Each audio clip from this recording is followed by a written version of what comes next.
Kenobi's corner, Kenobi's corner, Kenobi's corner. Da-doom-doom. I'm gonna get real comfy. Don't, you're gonna fall asleep. I'm super comfy, bro. Dude. You're gonna get the sleepy so hard. You know, can you hand me one of those pillows over there? Nope. Just one, bro. I mean, there's two. There's one for you, too. No, you can't say it like that. What? Can't say it like that, John. Whatever, man. I got these two comfy pillows right here. Come on, man.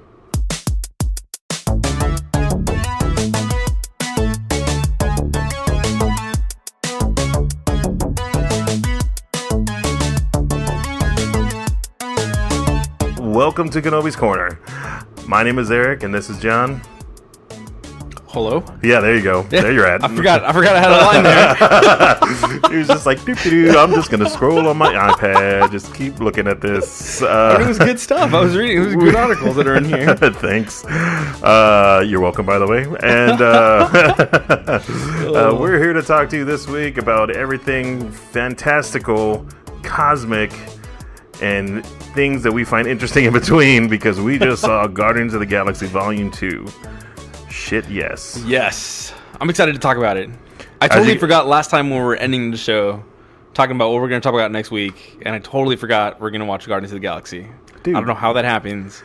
Because you were so pumped up on the circle that you're just like, I can't forget to say the circle. Yep. We forgot it so many times. I'm not going to forget to say the circle. Yep. And you forgot Guardians of the Galaxy. That's terrible. Hey, man, it's never cool. again.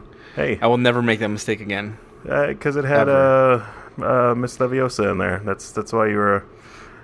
Nope, not the right reason. Are you sure? You're on the right track, but not the right reason. Oh yeah, Tom Hanks. No. Oh, you're Boyega. No. Again. No. Okay, we'll talk about the reasons why, because I'm out of guesses. It's somebody who was in both movies we're talking about, The Circle and Guardians of the Galaxy Volume 2.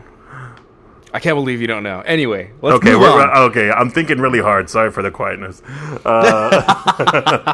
But yeah, there's so much stuff that came out this week. I feel like we should just dive right in. Wrist first, ankle deep. I don't know what that means, but here we go. Wow.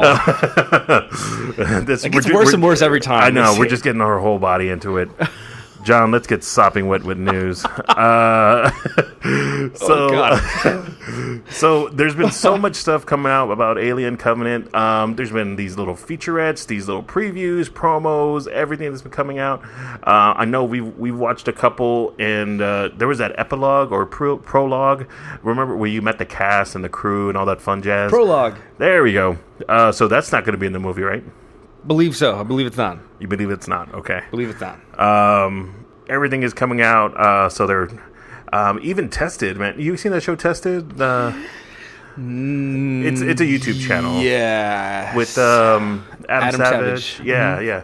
So even him, like, he's on location at the Alien set, because he was at ILM for such a long time.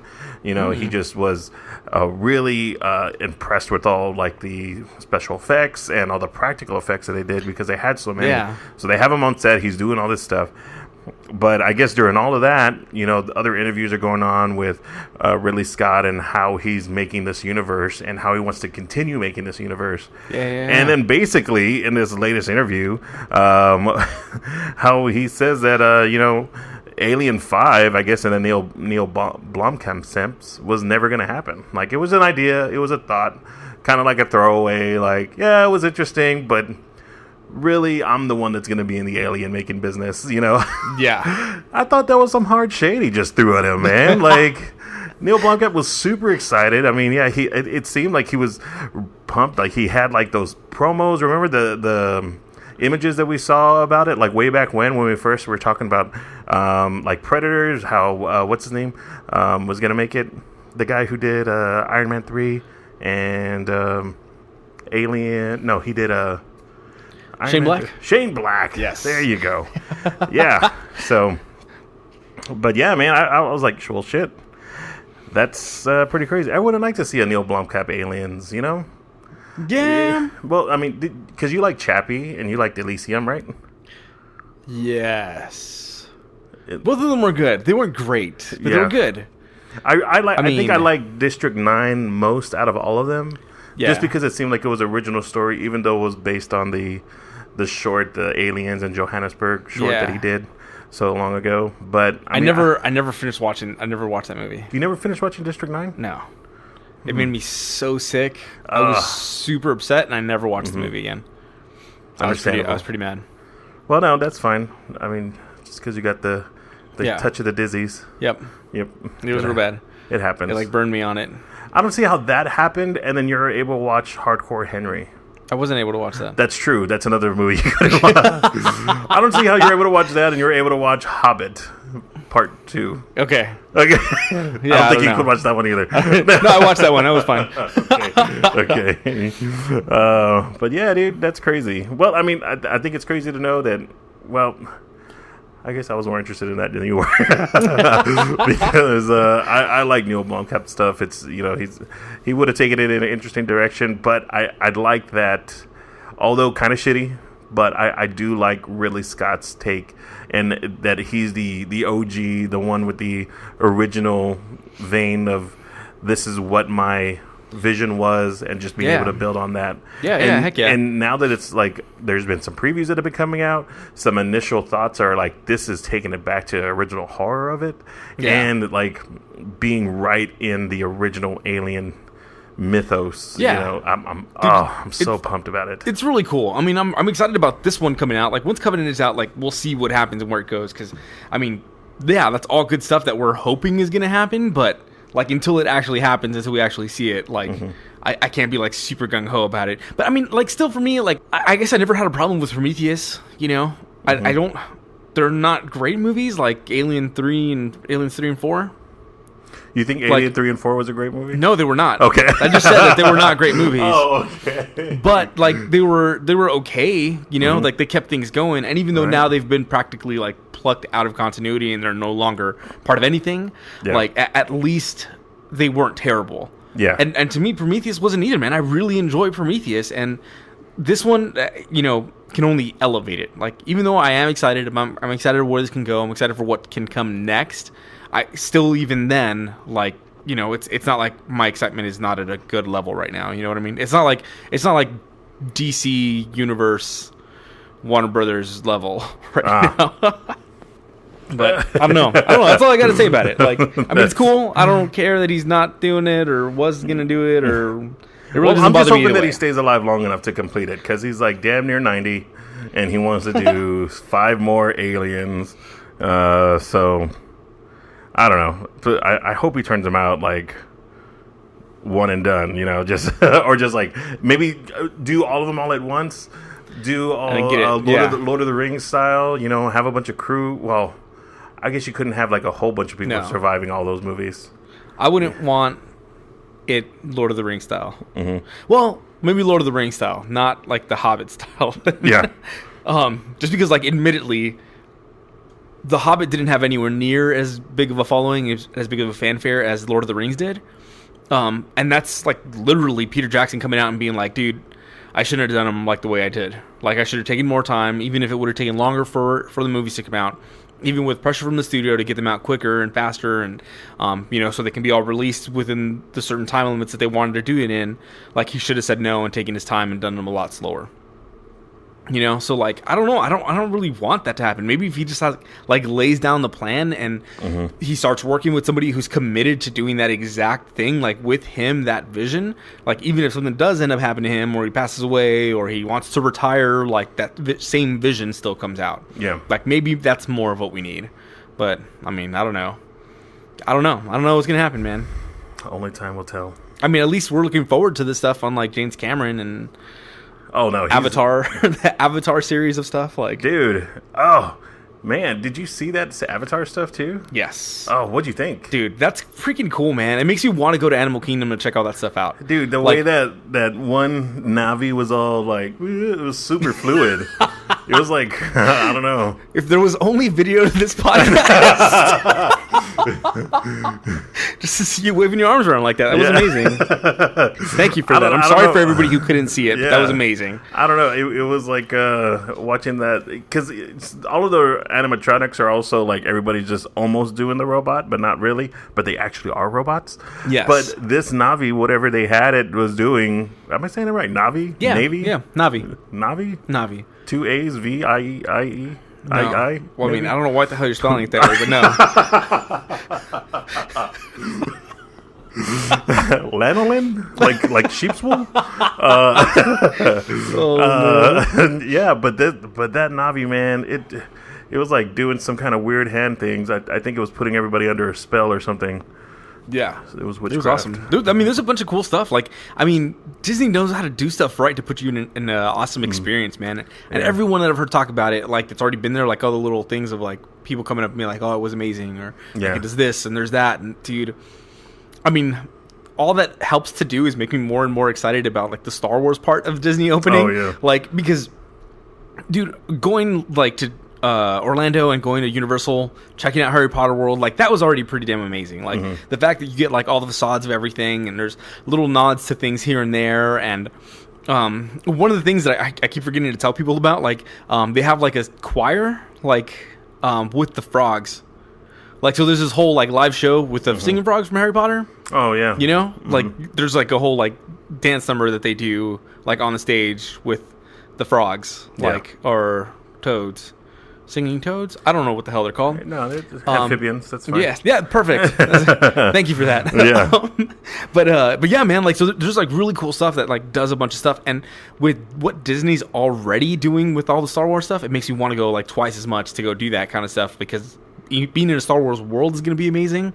And this, I feel like there's not a huge like fanfare for like the Avatar stuff. There was a little bit, but I don't think anywhere near as much. And if they can win people over, like people like me that want to go check it out, even though the movie to me was like, it was good for the time, but I haven't like gone back and watched it anymore. Like I haven't been like, yes, that was the greatest movie of all time, and I want to go check that stuff out. Like, dude, they're gonna do some more amazing stuff in the coming years, and I'm super excited. Oh, for sure, man. Yes. Anyway, that was a long tangent. We wrapped it around all kinds of stuff. I know, man. That's fine. Because that was a lot of love. What was reported recently was a lot of hate.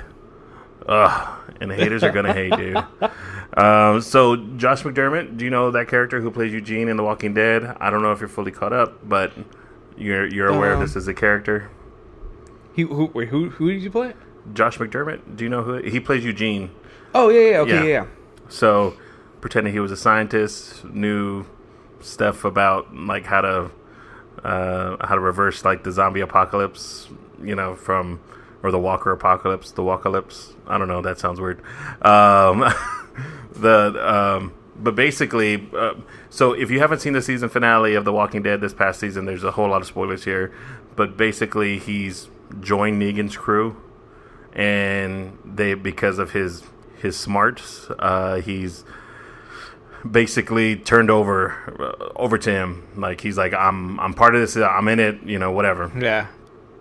And so at the end of during the season finale, just so many people started like throwing him mad hate online, attacking his Twitter account, his Facebook, his Instagram, just blowing him up, saying like, I hate you, I hope you die, you know, sending him death threats, you know, just nonstop, like from after the finale.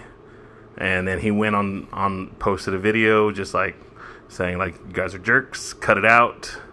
You know, I don't know if you're talking about my character, you hope my character dies, or you hope I die, but really just, I got to report everything to the cops. And then he said, I love you guys, and then signed off. But I guess it wasn't up until recently that he just actually just cut all social media out altogether.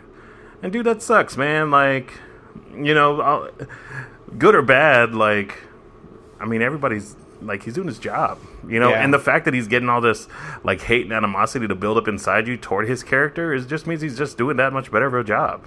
Yeah. You know, so I mean, that sucks. Like, deterring somebody and having somebody like feel bad for doing a great job, like, that sucks. Like, what if he played shittily, you know, we still wouldn't watch it, you know? So just be nice. Love yourselves. That's really sucks, dude. Yeah. That really sucks. Like that's one of those things that's just not acceptable. Like, it's just not. That's not cool. It's not okay in any freaking level. Like, to attack somebody who's just trying to do a role, like, trying to bring people in the value of entertainment, and, like, people then go at him. Like, that's so stupid, man. Yeah. That makes me, like, it makes you upset. Yeah. Like, it makes you really upset. Like, I mean, what can you do, you know? Like, I mean, it's cool to be opinionated and be like, man, I really hate this character, or fuck, it's really got under my skin. But to go out there and blast the guy like that, I mean, that's dumb. Yeah, dude, especially on those bases of like that kind of stuff. But man, that sucks, dude. That really sucks. It makes me. Well, I hope he comes back, and then I hope he continues doing a great job. And next season, I hope he does well. And I don't know. Just we'll see. Maybe John will start watching again. Maybe. maybe just maybe. Maybe because he knows he got that animosity toward him, that he'll start watching. Like, oh well, maybe he's doing something right. I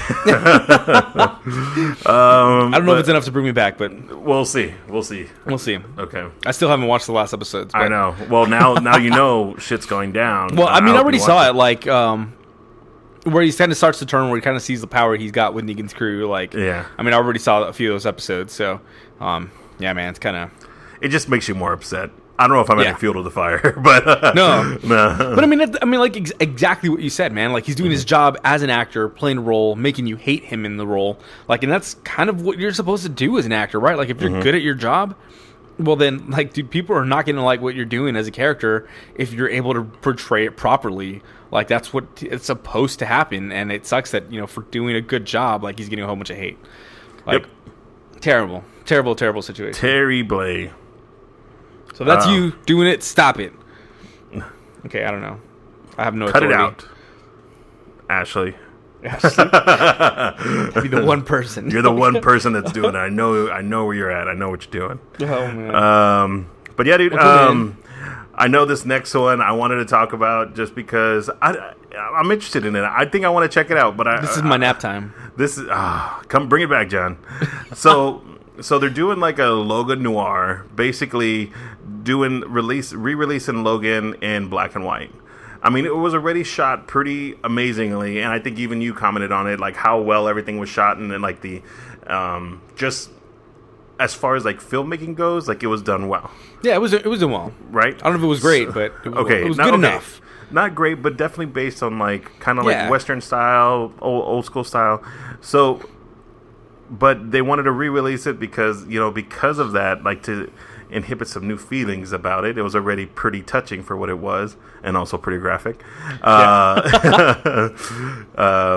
they fixing the sound on this version? Maybe so. Maybe that's what it is. Or maybe because it sounded like that way, it's going to fit even better in. Because in this one, style. Okay. Because a lot of those other old movies were kind of dubbed. Even when I watched Psycho, I felt like the ADR on it was like I don't know, like it sounds like everything else is washed out, and it's just the sound. Like you just focus on that. So maybe that's it. Also, so maybe. Well, they're going to be releasing it in black and white. And I think it's only coming out for like one weekend or maybe even one day showing. But it seems like most of the ones that like everywhere that I've seen, it's like a special screening of it. So it's not, and like it's only like one screening, right? I don't know. I haven't seen that it's like that limited, but it looks like it's gonna be like maybe just one, like a special event. I think most Alamo Draft houses are showing it, if not all. But that's the only theater that I've seen on the list that's really gonna be showing them. Yeah. I mean, it's like one of those like oh man, I don't remember the events that happen at like the Regal theaters. Like they do a lot of those where it's just like a one-time event. Like that's it. Like you got to go when that happens. But they do have a theater at each one of the Regal cinemas. So same thing with Alamo Draft House. I'm sure like they'll have it at a bunch of the theaters, but just one time. Yeah, dude. Are you going to go watch it? That's the question. You know what? It's also going to be included in the Blu-ray release, right? So I think I'm just going to wait for the Blu-ray. I would like personally. To this is like the third or fourth time we've talked about it together, like on the show and off. Yeah. And now you're telling me you're not going to see it?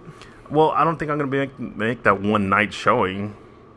I mean, I would like to, but I don't think I'm going to be able to. You really love this movie, Eric.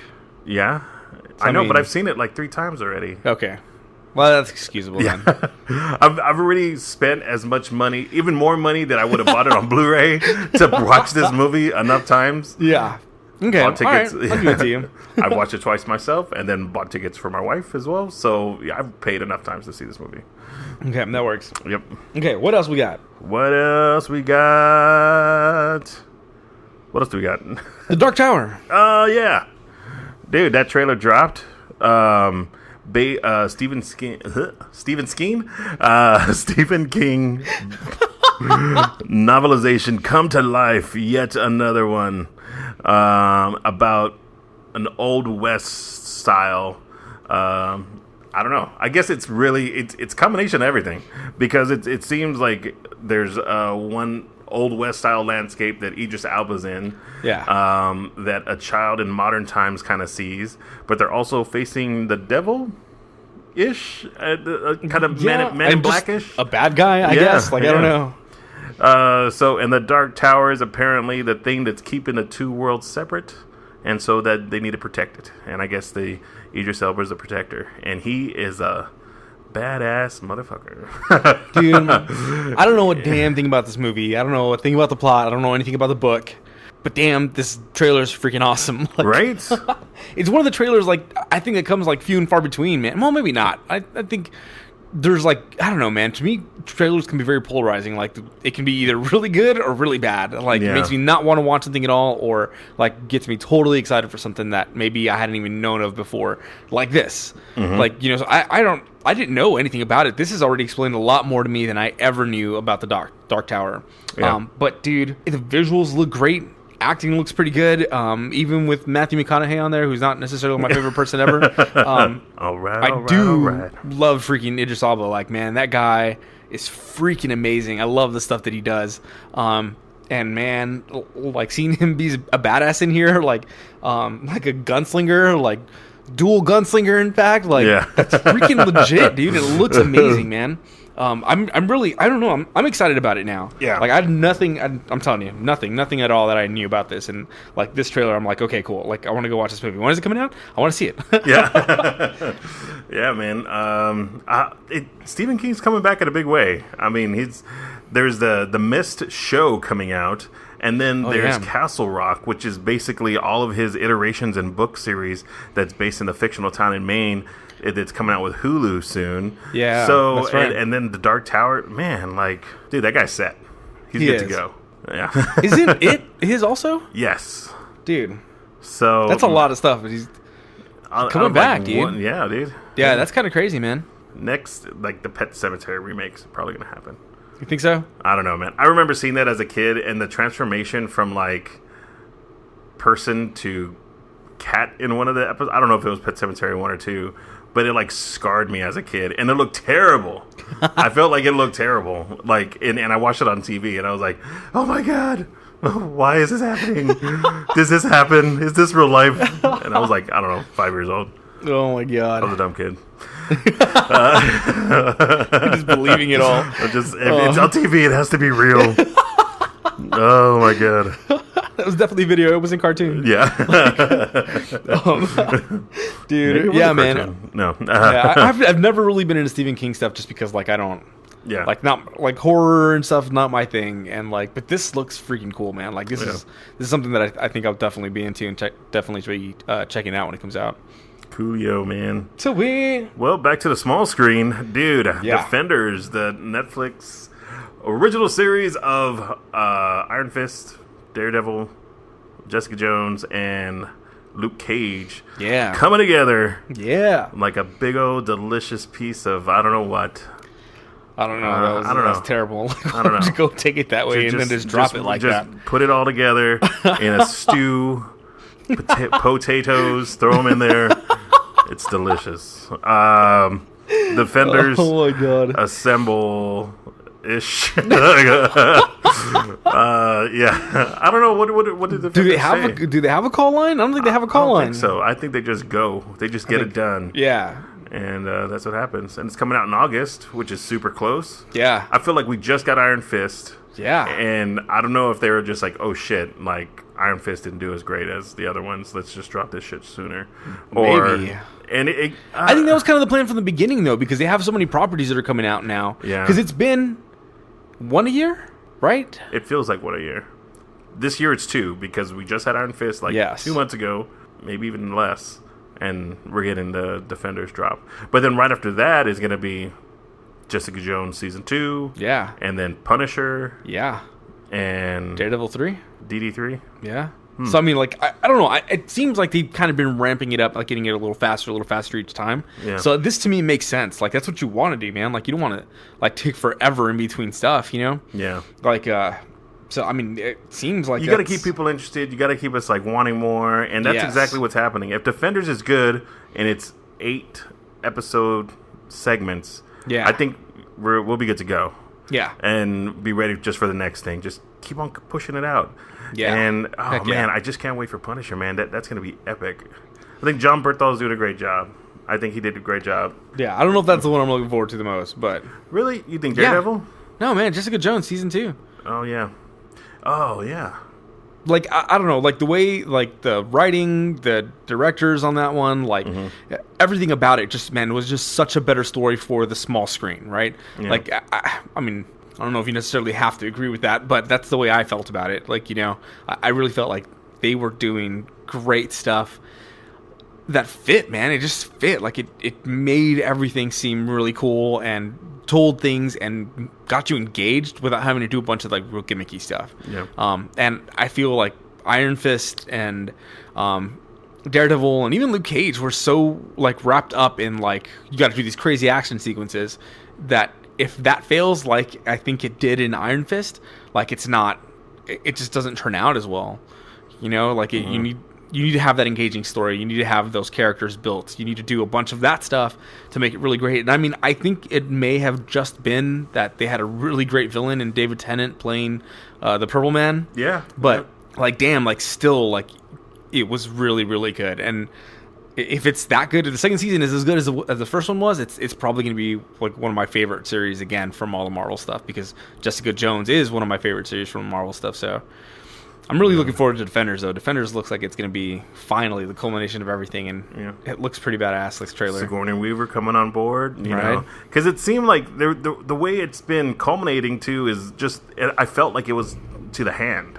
Like the hand's going to be the big thing.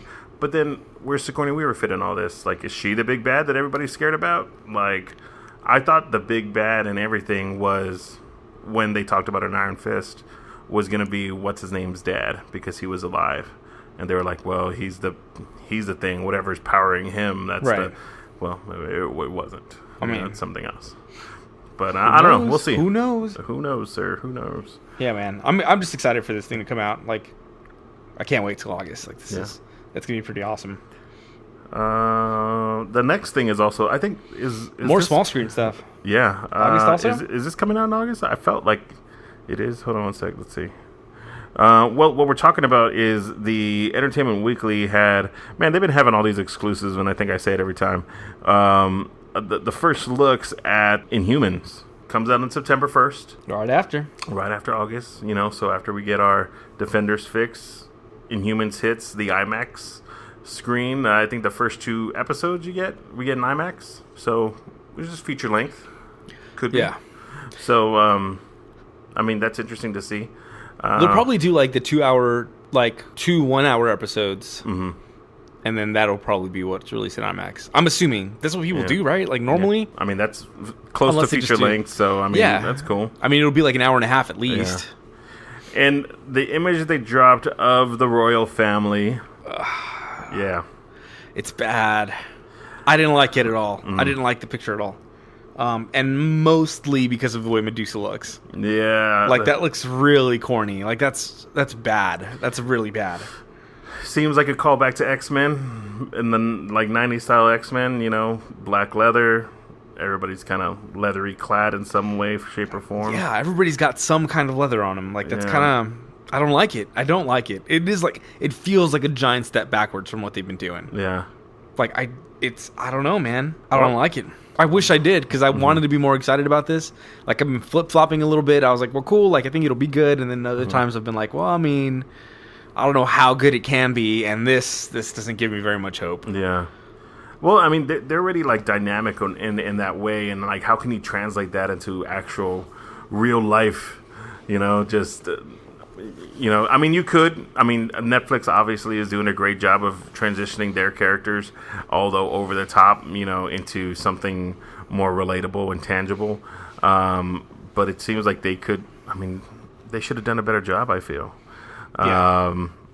But this is just first impression, which is sometimes hard to get back. Especially when you're trying to launch this new series and new property. Yeah. You kind of want to at least have the fans have some kind of Look, the last time there was this much lashback on something Entertainment Weekly posted, we got Ivan News Apocalypse. Oh yeah, that's right. Yeah, huh? Damn. And how did we all feel about that movie? Well, maybe except for you. Oh yeah, I enjoyed it. I know you did. That's my point. Yeah. Well, it is what it is, man. It is what it is. Well, yeah, I don't know, man. I'm not going to completely dismiss it just because of this, but that does not look good. Not in any way, shape, or form does that look good. Yeah. All of them, man. Like, straight down the line, if you really look at it, it's not good. I wish it would have shown, like, a little bit of the action. Like, because they did release a small trailer in addition to the... it's a teaser trailer, and it really is just a teaser of we're family. We need to stick together. How can we do this? And it's just a lot of voiceover, and then it just shows the Inhumans title. So it's really short.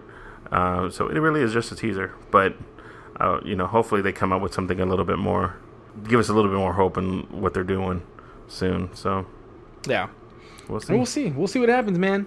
We'll have to wait. Yeah. Once the first preview goes, then I'll maybe formulate an opinion on it. That's a little... Okay. It's too soon. Too soon yes, to tell. Exactly. See what shakes loose. Yeah. Man, it feels like it's been forever since just January when the Stranger Things 2 trailer came out. Yeah. And we still got so much longer to go. Yeah. But some new things have been coming out about season 2 of Stranger Things. Comes out in October. And it just seems like from the reports, like this is going to go even more weird and be a more like a horror story than the first. So it's going to concentrate more on the kids, and of course this is a little bit spoiler territory for the story, but basically that they are traumatized by the events that happen, which is exactly what it would be like. I don't know, dude. If you saw an alternate dimension where a freaking Demogorgon was coming to get you and eat you and has teeth for a face, then I don't know. Langoliers scared me when I was a kid. It was like... What did? Langoliers, did you ever see that? No, I don't know what that is. Like, it starred Balky from Perfect Strangers, but... Oh. And it was like, people were on a plane, fell asleep, and they fell through a portal that took them to an alternate timeline of Earth. But it turns out, like, it was like just 15 minutes before the actual time. So everything was just, like, stale and, like... Everything was there, but nothing was real. Like, there was no electricity, no nothing. It was just like an alternate Earth that was just about to pass away. And the things that made it disappear were Langoliers, and they were just like Pac-Men with just like huge balls with teeth on them that rotated and like ate everything. That's crazy. It was horrifying as a child. Yeah, I can imagine. The graphics look terrible. But it's still gotta creep me out. But yeah, so kids are they're a little traumatized. Yeah, I would imagine. And you're exactly right. And man, I don't know. I'm just every little thing that comes out about this thing, man. I'm excited to see, but I want to wait. I want to see the story. Yeah, because it's gonna be how many episodes? Do you remember? 9, I think. Yeah, I think they just added because the first one was 8. Yeah, first season. So. Mm-hmm. It wasn't very many. Yeah, I don't think there's that many more if with this season as well. Yeah, I don't think they'll maybe increase an episode. Yeah, but it's awesome. They're like mini movies, man. They're amazing. They're great, dude. I'm super excited about it too. I mean, I tore the first one tore through it so quickly that, man, I feel like this time. I want to say I want to slow down and not watch it as quickly, but I don't feel like that's going to happen. Probably not. I feel like I'm going to tear through it in one weekend again because that was an amazing, amazing show. Yeah. And, dude, that kind of sucks when you set the bar so high for yourself. Mm-hmm. Like, then if you come back around to it, like, I mean, you might not reach that level And I would hate for them to try to force something that would be like that spectacular and then it just falls flat on its face. So Yeah. I mean, hopefully that's not going to be the case. Hopefully they got a good vision for this one. Hopefully they got a good storyline that they're going to tell with it, because that was so engaged. What was so engaging about the first one? Yeah. This one has a possibility of having more action, and I think that's what's going to bring more horror stuff into it.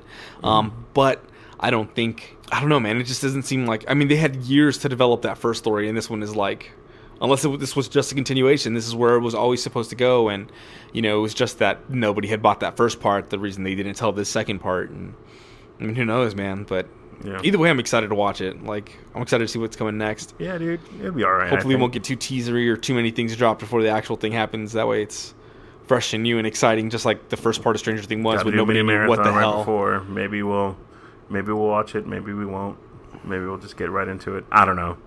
Either way, dude. Well, I mean, the first one was very much of like, nobody knew what the hell it was. Like, it was like, well, what the hell is this? Like, even with all the previews and stuff, like nobody had a clue. And dude, when it came out, like, hell yes, dude. Like, it was amazing. It took a couple weeks for it to make the rounds, but like, dude. But I mean, like, what else makes those rounds in that short amount of time? I know. It was just like a trickle. Like, people started watching it slowly, and then I feel like it just blew up. Yeah. And I remember just like a month after it came out, like all these interviews of just like people in LA and just New York that have just been like filming other movies and other shows that have been coming out, and they've been like, oh yeah, my downtime I'm also watching Stranger Things, Yeah, dude, that was like within a week. Like, it was ridiculous. So amazing. Anyway, last week you also saw a couple things. Well, actually, you saw one thing that I didn't see. Yeah. And had Leviosa. What's her name? Emma Watson. Hermione Watson. Emma Watson. Yeah. And Boyega. John Boyega. Yes. And who were you talking about? So, dude, Karen Gillan. Oh, yeah, that's right. She had hair in one, no hair in the other. I'm sorry, man. Whatever, dude. She looks dramatically different. She's not blue. One. Or maybe she is no blue. blue and purple color scheme? You just didn't watch the movie, so you don't know. I don't know. Dude, okay, so I'm not going to worry about spoilers, non-spoilers in this thing, because there really isn't a whole lot to spoil. The movie, The Circle. Movie? Oh, The Circle. It was such a letdown. What? Yeah, dude. With everybody that was in there, like with Tom Hanks, John Boyega, Emma Watson, Karen Gillan, oh my goodness, what's his name? The short dude who likes to rant about Star Wars and a bunch of other nerdy stuff. Patton Oswalt. Yes. Like, dude, like, that's some great people, man. Like, some people that are like really into this stuff. It was a Playtone movie. Like, so Tom Hanks's like production company. So like, dude, I was like, okay, cool. Like, this will be pretty damn awesome. Like, I'm excited for this. One of the people that's on there that I know they've taken out of the trailers purposely, just because of who it is. But Bill Paxton plays Emma Watson's dad. Like, so I know they just try not to like exploit, you know, since he's passed away so recently, like, make it like, but then seeing him on the screen, I was like, damn it, man. Like, gotta give somebody a warning. yeah. But yeah, man, like, just this story was the biggest letdown. Like, I was really, really excited to have something that was a little more, kind of thrillery, kind of like, a little more exciting.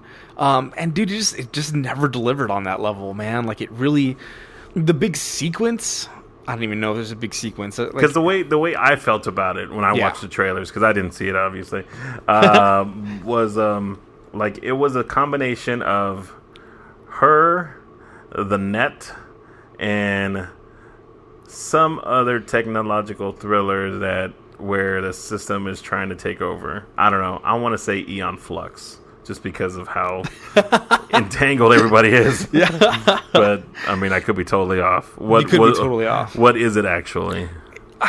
The Net would have been good.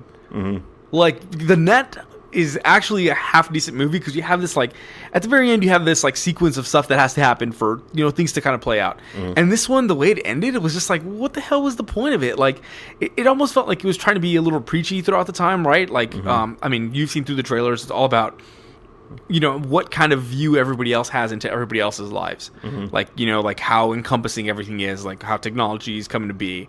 And it really it starts to play on that, and it starts to get into those subjects. I think it's really deep into them, and then kind of leads out into this like really weird place like that. I mean, it doesn't, I don't know. I hate the way it ended. Like it never really played out to anything. Like, was Tom Hanks an actual alien or another being? Or was he just a bad guy? He was just a bad guy. Oh, okay. Yeah. That's the way it always seems. Like, when he comes out, he's like, I just want to save the world by crushing everything in it so it can be reborn. Like, that would have been great, man. Like, I don't know. It really seems like it lost its way somewhere along the way. Like, it tried to do something, and to be honest in here, like, I don't know, I don't care about dropping spoilers because it's not that great to me. If you really don't want to hear about it, then I'm sorry, skip ahead. But the whole time they're playing out on privacy and what like privacy is, who has privacy, like why you're gonna have privacy or not, and then they end up exposing Patton Oswalt and Tom Hanks' characters. But it's kind of crazy, man. Like, they introduced John Boyega's character as they end up revealing that he's the guy who kind of wrote this program to like kind of start everything off, right? But he doesn't like the way it went. This wasn't why he did it. It wasn't to expose everybody, it was just like to help people like connect with each other. Yeah. And dude, so they go on like with him and that character, and he helps take them down. So it feels like, dude, you're setting it up to like completely like give everybody back their privacy, like make that the point of stuff. Yeah. And then it goes completely the opposite direction. Emma Watson's character exposes those two guys and then ushers in this era of like complete transparency with everybody and everything. Like, she's even being watched by drones and stuff like that. And granted, I feel like that is maybe like the scarier ending. Like, we're entering into this era like where nobody's gonna have any privacy, period. But the way they tell the story on it like just was not good. Like, it was just like such an abrupt ending to that. I would have felt like, man, if they would have done like, they could have done a lot bigger, darker ending if they were taking it that way, and they didn't. Like, it's like they kind of reeled in the reins a little bit, and instead of like completely making her go dark, like in a dark way, like they still try to play her as like kind of like a little bit of a heroine, but with this dark outcome of things that were going on. So I get, it's almost like I understand what they were trying to portray and like get across, but it just did not play out well at all.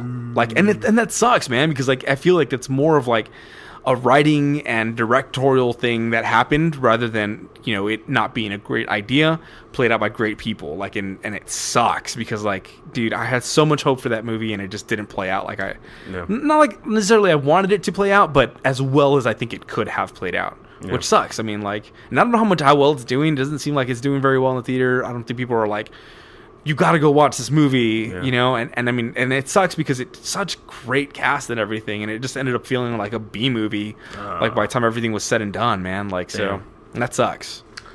That blows, man. Sorry. I'm sorry. I'm sorry that I can't come over here and tell you, dude, this was amazing. So it was just okay. So it happens, though, man. So, hey, man. What are you gonna do? Some of them are great, some of them are not. Well, let's talk about a great movie. Let's talk about an amazing movie. Whoa, what up? Dude, Guardians of the Galaxy Volume 2. Non-spoilers first. Okay. That way people who haven't watched it, because I know we're talking about it the same weekend it's coming out. Yep. If you haven't watched it, no worries. We'll do some non-spoilers. Yeah. You can turn it off after that point, but then we'll get into some spoiler territory. What did you think? I thought it was Fast and the Furious in space. Really? Yes, and the reason it hits, and I know you would love it. So, for those of you who don't like Fast and the Furious, no, don't not see this movie. But seriously, it really is family. All of the storyline is family, them being family together, finding family within each other, and family, and then actual family. There's a lot of touchy moments. Like, there's more touchy moments than I thought that there was gonna be. But dude, it's not just touchy moments.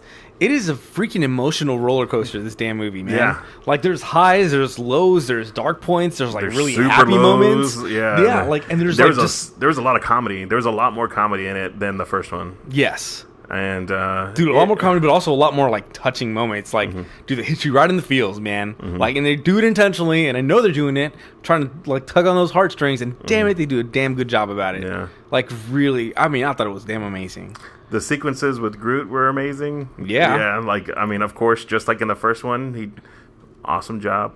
You know, I think all around it was a good movie, and I think there was a lot of people out there that were like, it fell off the rails. It had no direction.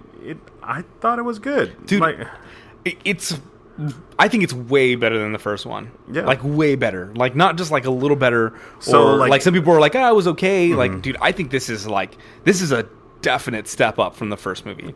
I think so too. It's definitely more in depth. It's bright colors. Yeah. Like it's just all around. It's just done really well and super in depth and a lot of character driving.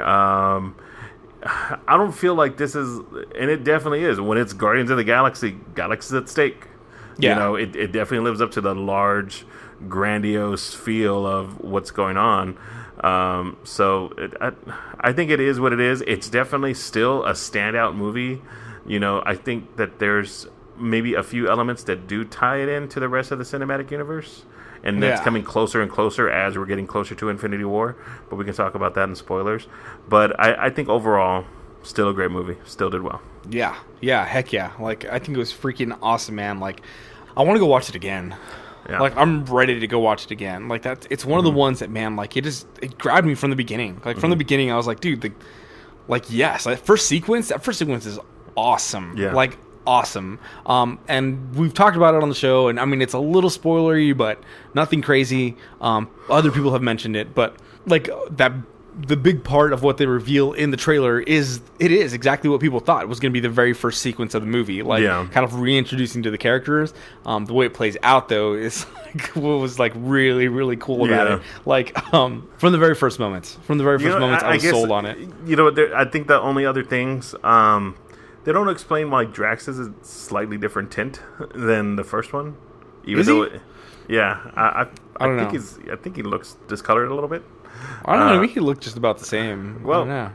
That might just be me. I didn't see the first one right before I saw this one, so maybe that is just me. I don't know. I could be wrong. And he's definitely a lot funnier. Like, I guess I don't understand like how his mood changed so much from the first to the second. Yeah. I mean, maybe it's just that, like, I don't know. The way I can justify that in my head and right now, just thinking about it, like, the weight of the world was literally on his shoulders from Ronan having killed his family. That's like, true. And he wanted revenge, and that was, like, what was driving him and his driving force for the whole first movie. Now that that's, like, out of the way and done. He's let it go. Exactly. Like, maybe that allows him to be a little bit more who he was in this movie. You know, a lot happier, a lot... Still really weird. Yeah. And in his own customs and like very honest and like says whatever comes in his mind. Yeah. And that made it. But see, even then, I think that is our perception of him being funny. Yeah. Like, not that he's trying to be funny. It's just that we think what he's saying is funny. Yeah. But he's still saying it in the same tones of stuff that was in the first movie. You know, it's just that, like, he's got no filter. Like, if it pops into his head, he's saying it and telling you exactly what he thinks and how it is. Yep. So that was, I think, you know, part of it. But, dude, it was really good, man. It was good. God. All right. So, good movie. See it? Yes, everybody should go watch this. Yes. Like, everybody should go watch it. I don't think... we went to a Showtime in particular that probably has the least amount of kids. And there were still kids. And there was a couple, but it wasn't like a bunch of kids. Crazy. And I mean, I think it was early enough in the morning where like even the kids were like kind of tired and stuff like that. No teenagers, thank goodness. Especially the rowdy ones. Those are the ones that bother me. Yeah. Because like I feel when there's a lot of teenagers, there's always one who wants to be a comedian in the damn theater and like start yelling stuff at the screen for no damn reason. Yeah. But thankfully that didn't happen in this one. But man, I feel like everybody, every age group. I feel like my parents would even enjoy this movie. Like, I think it's pretty damn good. But yeah, man, what did you think? Everybody go? It's a must-see. And stay to the very end. There's 5 after-credit sequences. Yeah. We're going to talk about this here in a second. So, yes, please do. All right. Cool. Spoilers? Spoilers time. Cody, I'm sorry. Yeah. You got to stop this now until you go watch this movie. Yeah, put it down. Come back later. Whoa. Gross. Dude, actually, before the movie even started, seeing The Last Jedi on the big screen. Oh, yeah, that dude. was amazing, man. Yes. There was so much, like, it was not, what's the word? It was too much. Like, Yeah. it felt like there's so much coming at me. Like, I was like, I don't know where to look. I want to look at specific things now, and I want to try to get it all in, but I was like, oh. Dude, it was awesome. Yeah, it was the first time I've seen it on the screen that large, and like, dude, I teared up a little bit. I'm not gonna lie. Hey, it's all right, man. I mean, it happened throughout the rest of the movie too. Yeah, it was only the beginning. You're like, whoa, hope that doesn't happen again. Yeah, nope. Later, just sobbing, just drenched. I should have brought a lot Your of whole tissues. head was Tissues just with wet. me is what I needed. Tons of tissues. But yeah, so opening sequence, the fight scene with the tentacle creature was amazing. It has a name and I forget. Yeah, I forget it too. It's okay. Tentacle creature. Yeah. But just the fact that like the fight starts and it's just like what you get is dancing baby Groot for like a good 5 minutes like to get the pre-credits in. All the sweet moves that he has, and just dude. I was trying not to look at him too because I wanted to see everything else in the background. Yeah, in the background. Yeah, I mean you couldn't help. Like your eye was just drawn to it. Yeah. I believe that's the sequence that James Gunn did the dancing for. Oh, right on. Like, I don't know. I'm not 100% sure. Well, because he did the dance sequence in the first one. Yes. So it makes sense. Yeah. That's pretty amazing. They even did a callback to the first one as well when Drax was thrown at him and he was dancing and he stopped. Yes. And then Drax went and then he stopped again. You know, pretty amazing. That was good. That was great, man. And I love how everybody's yelling at him like, "You're gonna get hurt. Get out of the way." Yeah. He really is like a baby. Like, because they're like, "Get out of the way," and even Gamora's like, "Move," and then he's just waving at her. Yeah. He's like, "Hi," and then runs like takes off. Oh, dude, it's so good, man. Like that was really awesome. Dude, but then like things kept moving like right away. It doesn't open with that scene. It starts off with Kurt Russell's scene, and that's right. We didn't even get to talk about what do you think about the de-aging effect on Kurt Russell. That was some of the best one I think I've ever seen, dude. I was like, what the freak? He looked exactly like he did, like Big Trouble Little China style. Like he looked like it was. I don't know how they did it. I think they did say it was like some practical effects were done for those shots, but damn it, man, it looked spot freaking on. Yeah, dude. Down to his big old dimpled faced head. Damn it, man. With the big hair, dude. With the huge hair, man.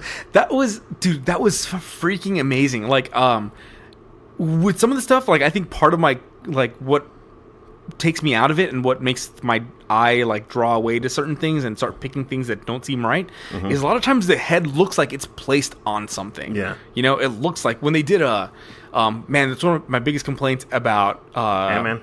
Tron. Oh. Ultron? No. Tron. Oh, the actual movie Tron Legacy. Tron Legacy. When they did Jeff Bridges. Jeff Bridges. Like he just looks like his head isn't like it's like dancing around on his shoulders a little bit, you know? Clue. Yeah.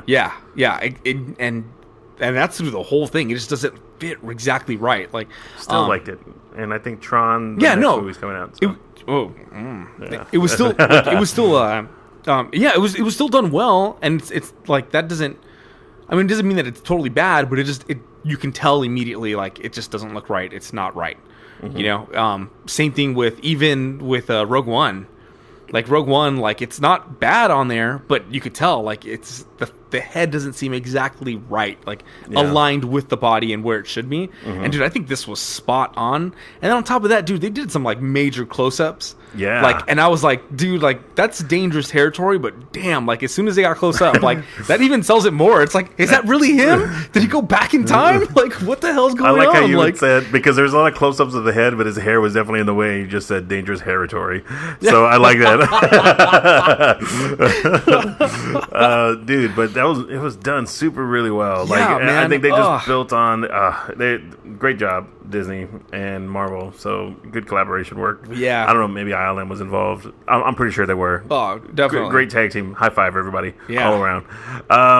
But yeah, so story begins there. Ego was introduced super Yes. quick right after the Sovereign, which is basically the opening sequence with the Sovereign is basically the trailers that they've been showing. Yeah. Like it Yeah. seems like the first half of the movie was all shot, like was just all the shots of the first 10 minutes. Yeah, Like, really. every trailer seemed. Yeah. Well, I mean, there's definitely scenes from the end of the movie Yeah. that are in the trailer, and Yeah. like they ended up being a little spoilery because you knew where things were going. Mm-hmm. You know, so that kind of sucks. Like, but I mean, yeah, the rest of everything else was like, hey, it's just the beginning. Yeah. But you know what I really liked, because it goes right into the stuff with the Sovereign. It was so organic. Like, you're gonna start them off as one thing, like just a job that they've been hired on, and then like completely expand to what the rest of the story is and like how things flesh out, and touch back to other things that have been from the first movie and everything. Yeah. Like super organic. Like, and that doesn't happen. A lot of times it's like, oh, they're forcing like a certain plot element to come in, Yeah. like to then get the movie going. And this just felt super organic. So like, dude, bravo, man. Like, Yeah. good job, because that was freaking awesome. Like, I love the way they did that. I don't know what you thought about that. No, all the little callbacks were awesome. How he found, like, you're like, how the, like, out of all the universe, like, Ego finds his son, like, randomly, just throughout space. Like, how the hell does that happen? And it makes sense that, hey, this freaking guy held a Infinity Stone and didn't blow up. And everybody knows how blow-uppy you get when you touch one of those things. Right. So, and it makes sense that Ego's a freaking Celestial. Yeah. And Yeah. damn it, man. And so now Peter's partial one, half celestial, half human. I mean, the way, okay, so like getting major spoilers now, like, We already mentioned. I mean, major we already said spoilers. it, so yeah, if you're still listening, that's on you. This is on you. Says kitties. Ooh. It seems like when they killed Ego, it almost seemed like he was getting depowered, Yeah. right? Oh, no, like for so, like the sure. light was leaving him. Yeah. So I mean, I don't know. Yeah, like I don't know if he's just gonna go back to being just human, or maybe just looking to be an element of him being part celestial. Like, you know, maybe he will just be stronger than normal because he does still have half of that like heritage. Yeah. But I mean, I don't know. Like, I don't know where they're gonna How take does that. like half of your DNA just disappear though? That's weird. I don't know if it's. I don't know, but see, I don't know if it's that. I don't know if it's like half his DNA is disappearing. It just seems like he's losing the ability to use it like he did. Yeah. So then that's what I'm saying. Maybe he still ends up with like part of it and is able to do some of those cool things that you could do with it. Heavy-handed on the family Yes. aspect of the whole thing, dude. Yeah. Like, yeah, superpowers, everything in there, absolutely. But I thought that was a super cheesy moment, though. There Which was one? two hugely cheesy moments. Okay. I thought, as great as it was. Yeah. Which the ones? forming the energy into a ball, then playing catch together. I was like, oh. I think that was to me that was intentionally cheesy. Yeah. Like they knew what they were doing. Like they knew that that's all it was going to be. Yeah. And like, but I think it was. I don't know. To me, it played out more as being like, okay, yes, this is going to be super cheesy, but it's almost like immediately when it happened, it almost like I kind of started figuring some stuff out later on down the line. I was like, dude, his dad knows that this is what he wants and is just trying to like lull him into thinking this is good and this is what's going to happen. You know, like this is how things are supposed to be. It really felt like it was just like a brainwashing moment of like Ego trying to win him over and get him on his side. Yeah. You know, like I don't know. That's what it felt like to me. I don't know. And I granted, yes, I feel like yes, it was a little cheesy, but I feel like it was intentional that way. Second cheesy moment. Which one? Although funny, when they are fighting at the end and going full bore at each other. Yeah. And one of them is like the full embodiment of Ego and like in rock form, and then he's Pac-Man. Yeah. Come on. That was great. That was a straight nod to like what he had said before. Yeah, I don't he's know. like, I'm gonna make some weird shit. Yes, dude, it was good. I don't know. I liked how even in one part, like when they do expansion back from Ego's planet, when it turns out they find out that it's actually him, that you can actually see the face on the planet. Did you see that? I loved that. Yeah, that was amazing, dude. Like, yes, like that's a complete nod to how it really is, like in the comic books, and I'm glad. Like, see, that could have been really cheesy to me if the planet itself like started talking and you know doing the more of the motions, like not just being a face. Yeah. So I'm glad they didn't take it that far, that crazy. But I like how they did a miniature version of that, and like they brought the light particles, bringing in the rock formation to make the still giant face, but not planet size. To talk and kind of like take that embodiment of it's dangerous. stuff. You're going to like the Mummy Returns territory with that, you know. So. Yeah, it could get real bad real fast. Yeah. Like, Well, there was a whole bunch of nods that we missed as well. Stan Lee's cameo. Yes. Freaking. So they're doing some hyper jumps, going in between different realities or different, and then they pass through an area where Stan Lee is speaking with the Watchers. Yes. And kind of breaking down like, hey, this last time I was a postman. Yeah. You know, just basically breaking down from what it seems like just all of his cameos in the films. Yeah. So that makes sense. Like, is he a Watcher? Like, is he part of the Watchers? Like, why is he debriefing him? Like, if he's a Watcher, like, shouldn't they know this already? But like, is he just like? There's a couple theories out there that he is a Watcher, and that's why he's able to jump from different studios to just to different properties around just all over the place. I don't think he's a Watcher. I think this is more the opposite argument, that he's not a Watcher. You know, like, I don't know. To me, the Watchers are. I don't know. I like the Watcher whole thing. I don't know. I don't know if I can see Stan Lee as a Watcher. You know, because the Watchers are meant to observe. To me, the Watchers are like the readers. You know, like that's almost like how we would be, because we're able to jump in time technically by just picking up a comic book or going to watch a movie or TV show and see what's happening in that point in time as things are playing out and coming to be. Like, so that, I don't know. To me, I can't see Stan Lee as a Watcher. Like, I don't know who came up with that theory, but I don't like it. I don't know, man. It makes sense, though. I don't know. He's always around. He doesn't interact directly with them. And if he does, he just gets wasted off Thor's juice. But not usually comment, he's just but like... Okay. But yeah, man, did you take a flask of orange juice? No, I didn't. Oh, okay. I planned to, but I didn't. I know you did. It was a little too early. Yeah. Like when I was leaving in the morning, I was like, "Yeah, too early for this. I can't do that." Yeah. Put the champagne back, wife. John said. Yeah, man. Well, no, man. Damn I like the fact that they put the Watchers in there. That's like, I think their first appearance ever on it. Oh, like, yeah. In live action, that's for sure. Yeah. They look good. I thought they looked like spitting image was awesome. Yeah, that was a great way to do it. Like, I really liked that. Dude, some great comedy, man. Like, really good funny moments in this whole movie. I don't even know what else to say about it. Like, I think it was just done really well. I think the last sequence when before we start talking about the end credit sequences, like the last sequence, they show like Sylvester Stallone. He makes an appearance. He's like one of the other lead Ravagers that brought in Yondu. And at the very end, he brings everybody back together, and essentially all the characters that he brings back together are old, like one of the original Guardians of the Galaxy crew from the comics. And one of the voices in there is Miley Cyrus. Yeah, I know, that's so weird. It's like, you don't see her, but she's like one of the heads. Mainframe is the character. It's like robotic, and she's like, "I'm glad we're all back together." You know, whatever. Yeah. Pretty awesome. Not awesome. I know John's in hate with her. Yeah, for sure. And then also, I was just, when they showed that one guy, when they showed like, oh, he did made us proud, and he like banged his chest. I was like, damn, Michael Clark Duncan? I was like, didn't that guy pass away? But that's totally Ving Rhames. I was like, why would they do two guys? Like, why would they bring him back like that? That's so weird. But it's totally Ving Rhames. I was I totally had the wrong guys. Oh man. I was like, damn it. So I got him super confused. But I think that's really super awesome, man. Like they bring them everybody together, and the end credit sequences when they start off, it's just continues to expand the world. And oh man, I feel like they've covered so much. They've covered Celestials, which is, I didn't ever think that they would do, but I mean, when they showed him in the last Guardians, I thought that was awesome. And to actually introduce Ego as one, I don't know if he was one in the comic. Was he one in the comic, a Celestial?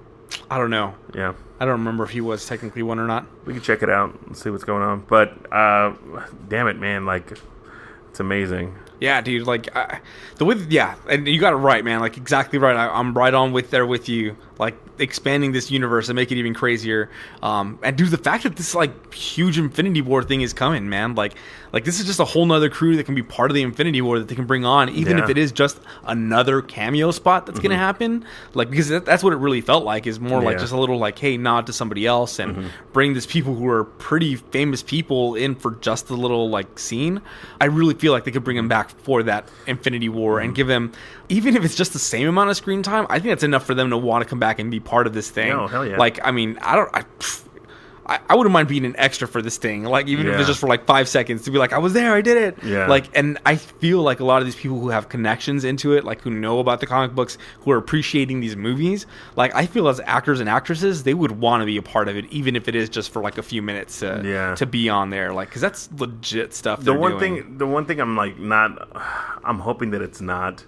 It's just basically like the way Age of Ultron was portrayed and the way that Civil War was, because Civil War was supposed to be everybody, like everybody and their mother got in on this thing. The deaths of many heroes really kicked it off. Yeah, and you know that it wasn't everybody. It was a small scale event. Yeah. Oh yeah, it was a dozen people at most. Yeah, at one specific time. So Infinity War, because of the name, should be everybody, or at least a large chunk of people, not just a dozen people. So I'm hoping that with the introduction of these characters in this space really comes back around. Like, it really seems like there's going to be a lot of freaking people that are out here. And then if these people are not included, I was like, just a missed opportunity. Yeah, I really hope so. I really think it's going to happen, man, because I think they've set themselves for those expectations. Like, they've set it to, like, dude, they got to do that now. Like, they have to go something that's going to be pretty big. I mean, what did they say? Like, something like 34 characters, right? Like, or more? It has to be more than that. It's going to have to be now. Yeah. But, dude, they can set up some really crazy stuff, and I really hope they go on and take it out that way. Yeah. I mean, who knows if they will? I mean, there's always, like, money constraints, but damn, like, if this movie makes some really good money, like, what's keeping them at that point? Because they're making some damn good money off these movies. Hell yeah, they are, man. Hell yeah. Like, I think the budget for the movie, I think Infinity War is the first $1 billion movie.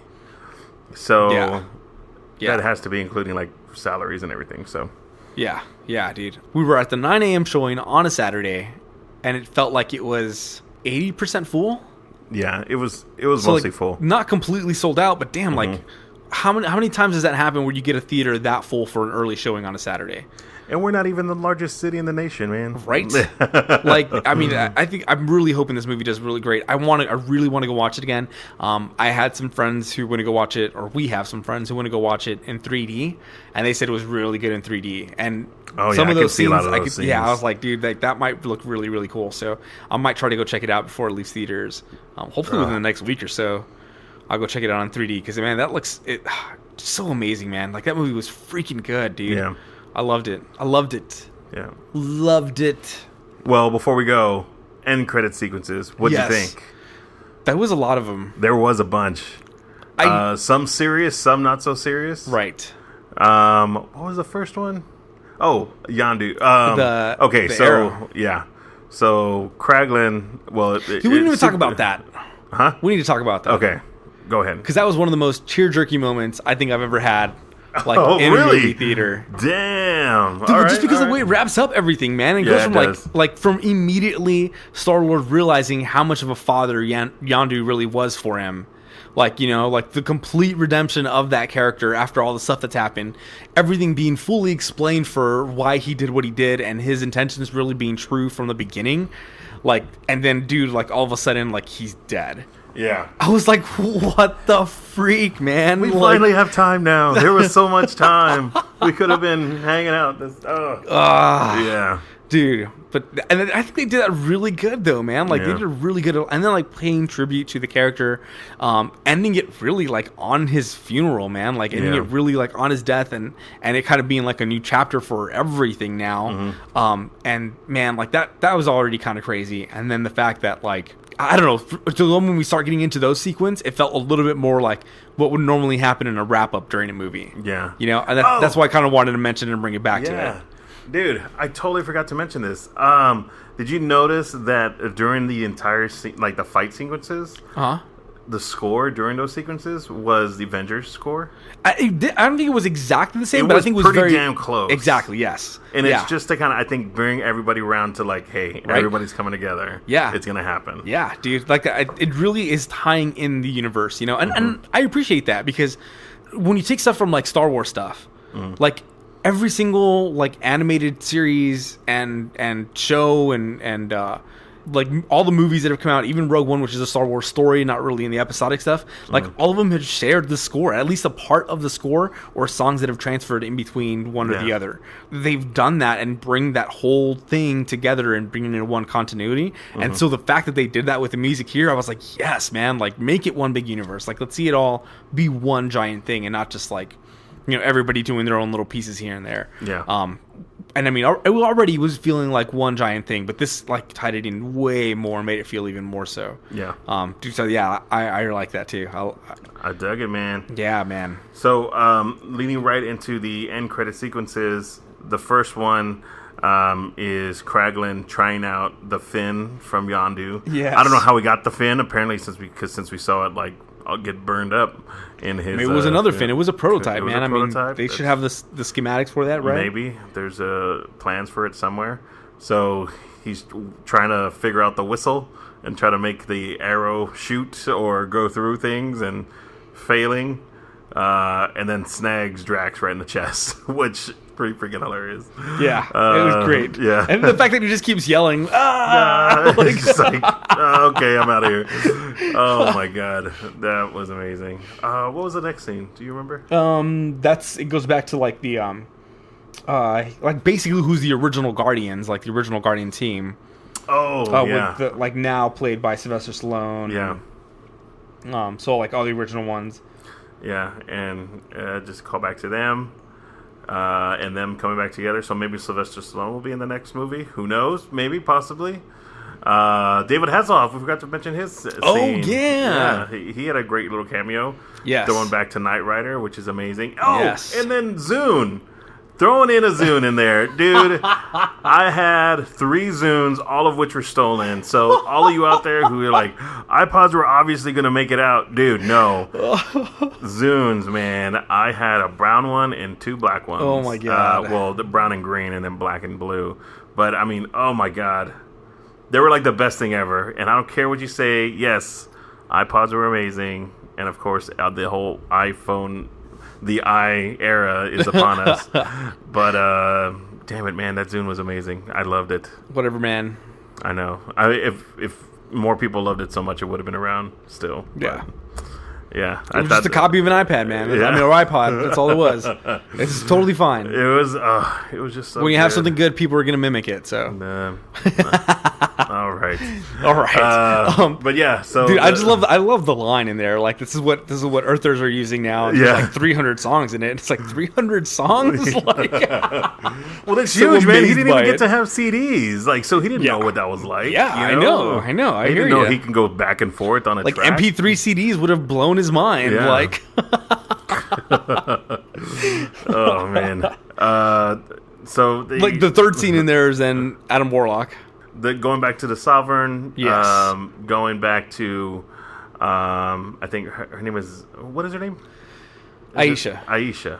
Going back to her, which looks okay. It's kind of it's kind of a suggestive scene. Yeah. I feel, because her hair is a mess. She's laying in some kind of bed structure, and she's like, "This is our next iteration. It's a birthing chamber for our next being that's gonna take our to the next level." No, I don't think it was Who's gonna suggestive be? that way. I think so, because I think it's like, to me, it isn't suggestive and like sexual suggestive. To me, it was very much of like, the reason the hair's messed up is like because she's at her wit's end and doing whatever the hell she can, like, because she's been defeated. Mm-hmm. It's more of like, to me, it looks like a defeatist look. Like, you know, she couldn't beat them. She tried. She threw her best punches out there, and she could not take down the Guardians of the Galaxy. Yeah. So it's like driven her a little crazy to do something that might be a little more reckless than what she normally would have done with who the Sovereign are. You know, so it's like taking somebody who's like the whole movie's been portrayed as this perfect person, like this perfect race of people, and like it's cut her. Like it's now shown. I don't even know if it's the proper phrase, but like a chip in the armor. Like you know, so like I think that's it's representative of like the messy hair, the like you know kind of like slumped over a little bit, kind of leaning on the table, like. You know, it's meant to like she's no longer perfect and is viewed as perfect. She's now flawed, and this is a product of her flaws. Okay, that's a good take on it, I think. I still believe my thoughts, but okay, I mean, take from it what you will. But basically the reveal is that there's a birthing chamber there. It looks like the cocoon that Adam is birthed from, Adam Warlock. And she says, "I think I'll call him Adam." You know, so kind of crazy. But I mean, from what it seems like, I mean, the whole race is built like, I mean, is like they're not birthed. They're not a product of like sex. Like they're a product of like engineering. Yeah. So makes sense. Next scene is Teen Groot. So Groot is growing super quick, and then Peter Quill's like walking into his room, and it's a mess. There's all these leaves everywhere, and all these vines hanging down, and he's just basically telling him to clean up his shit. And Groot is like on a video, like playing on a screen, and he's like very mockingly saying, "I am Groot." Like, you know, just. I like that it was like it didn't really do it. I think throughout the movie, but it's like Peter Quill understanding what Groot is saying now. Yeah. You know, so like I don't know if it was just like a little like okay, like just to make the scene go by faster, but like I really hope they start bringing elements of that where like everybody on the team can understand him rather than just Rocket. Yeah. But I mean, the rest of it was pretty awesome. Like the fact that he's like little teen angst. Yeah. Kind of like, and he's growing super quick. Yeah. Because now he's a teenager. It seems like so. Yeah. He'll be back to full form hopefully soon. Like that'd be awesome. Or maybe even bigger. Maybe even bigger. Yeah. He kind of has to be. I feel. Yeah. Yeah. But we'll see. Yeah, we'll see, man. Yeah, and then the last one, of course, wraps it up on a joke. Stanley telling the Watchers, like, and that's what happened. Where you guys going? You guys were my ride, you know? I came here with y'all, and they're just kind of like giving walking them away. Side eye, giving them walking away. Because his stories were too fantastical. That's what happened. Yeah, he's like, I have so many more stories to tell. Come back, Excelsior. Excelsior. That is exactly what would happen. Well, right on, man. Well, that takes us to the end of the movie, man. Yep. That was such a great movie. Like, really, really, really. I was more excited. Like, going into the theater, I was like, cool. Like, I'm excited about this. Like, I wanted to watch it. It's like, but I was still, like, way more excited for Thor. Like, my mind was still in that mindset of, like, I need to watch Thor. I need to watch it now. And, like, dude, by the time this ended, I was like, Thor who? Like, I don't think you were like that at all. No, I really think. I'm still super excited for Thor. Like Thor looks absolutely 100% amazing. I just didn't expect this to blow me away as much as it did because this was damn near perfect, dude. Yeah, it was really good. It was really good. I think that they should have dropped a Thor trailer with this movie. I feel like because I think putting it before. But I mean, it's so far away still, man. Like I don't think you can do that. Like I mean, look at other movies that are coming around that same time. Star Wars releases, Last Jedi releases a month after Thor does, and they just released the teaser trailer. You know, I think it's still way too soon, and I think you start getting into that problem of like how much you can release and how many different things you can give people to be excited about something without spoiling too much. So I'm kind of glad they have not done a trailer yet because I don't want to spoil things before the movie comes out. So I'm good with what they've given us as a teaser trailer. I'm totally fine. I mean, once we start getting into like it's May, like give it till at least August for them to come out with a good trailer. Like I'm fine with that. Yeah. Well, I think that's it, man. That's it. We talked about all the things. Yes. Things are amazing. Yes. Things are going well. Yes. Well, so now we're going to leave everybody to go watch Guardians of the Galaxy if you haven't seen it. Johnny, why you would listen to spoilers, I don't know. Yeah. I'm going to go watch it again. Yeah. I don't know when, but I will. Right on. I'm going to. I need to. Well, until that time, sir, where can the nice people find us? You can find us on Facebook, on YouTube, on Twitter. We are Kenobi's Corner on all of those. Please have a conversation with us if you'd like. Look us up, find us, throw things at us, like maybe in words and text form, not actual I was things like, that you why see are you us- telling people to throw stuff? Hey, I at was us? getting there. Okay. Particularly comments and messages would be great if you're throwing those things. Otherwise, you can find us also on SoundCloud, soundcloud.com/Kenobi's-corner. Comment section for each episode if you have a SoundCloud account. If not, the other places are great too. And we should be on most podcasting platforms, including iTunes and the Google Play Store. If we're on a particular podcasting platform that you listen to normally and you're having to go out of that to listen to us, please let us know and we'll do our best to try to get on that platform as well. Well, until that time, my friends, enjoy yourselves and each other. Yeah! Yeah.